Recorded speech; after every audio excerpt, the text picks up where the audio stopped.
Hi guys, oh my gosh. So a lot of people are asking me like who was filming, how did this happen? So here's a story time of how all that happened that night with that guy. So I'm a competitive figure skater, I'm also a coach, so it's basically bound to happen for people to text me being like, hey, can we go skating like during the holiday season? So my friend from my university contacted me and she wanted to go skating with me. So I said of course, because also for the past couple of days at this point I was going because it's so close to my university and it's also only open during certain seasons. So I wanted to like kind of take it all in while I could. So I went with her, it was 7 o'clock at this point, you know, she's renting her skates, I already have my own. I'm tying my skates and I look up and I see this guy walking with, I'm assuming, one of his buddies. And I know that he works there because he has like the Boston Frog Pond like jacket and like a walkie-talkie.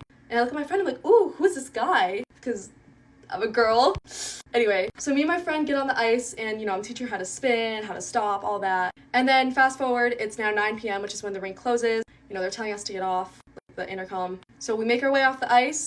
And basically every rink does this differently, but this rink has like seals that you can kind of hold on to if you don't know how to skate. So these two people were like pushing themselves off the ice with that. This guy is like, you want me to push you? And it's the same lifeguard example, because yes, an ice monitor is basically like a lifeguard of the ice. Some lifeguards will be very interactive with the people they're around, while some just want to do their job and get it done and over with. So I really liked how he was like interacting with these people. So I was like, oh, you should go do a spin to this guy. And he was like, no, I'd follow my ass, which is so fair. And I was like, oh, we should do a crossover challenge.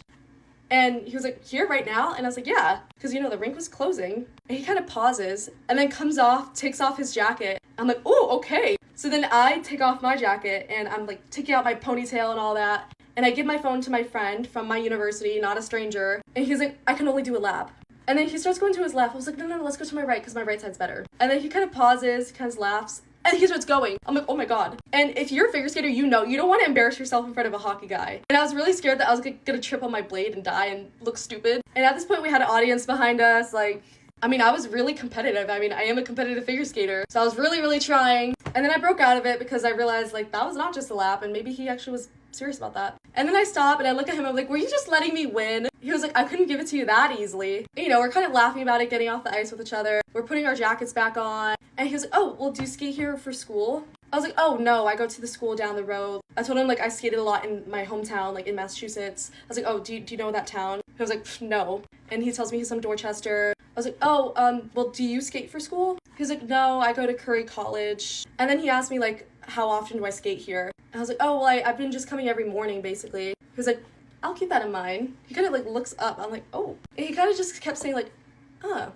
I'll keep that in mind. Like, you know. And then somehow the conversation ended, you know, he walked away. I looked at my friend, I was like, was he flirting? And she started shaking her head. And something to know about me, again, I don't date. I have never dated anybody. Obviously, I've had crushes before, but I've never done anything about it. And honestly, I wasn't sure if he said yes to the crossover thing because he was, like, making fun of me. Because some guys will do stuff just, like, kind of make fun of other people. By the way, like, he wasn't with his buddy at the time that he was being an ice monitor. I think he was just walking in with his friend. So I didn't know if he was, like, making fun of me or not, like, skating with me. I don't know why my brain defaults to that.